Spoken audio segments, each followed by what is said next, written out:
Mislim, da je ključno, da gledalcu prenesemo konkretne, točne, relevantne informacije. To je trenutno v času epidemije najbolj pomembno. Na družbenih omrežjih vidimo porast, v narekovajih, Facebook znanstvenikov, dezinformacij, nekih mnenj, ki ne temeljijo na stroki, na znanju.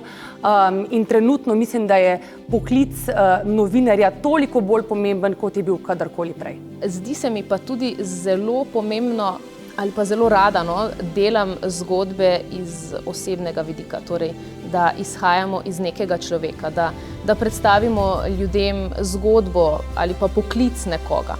Se mi zdi, da tako gledalcu ponudiš možnost, da gre na kavo z nekom preko ekrana. Gledalcem pa bi rada prenesla resnico in olajšanje. Zdaj resnico zato, ker bi si vsi ob novicah iz sveta in iz Slovenije radi čim prej želeli izvedeti kdo, kaj, kako, zakaj.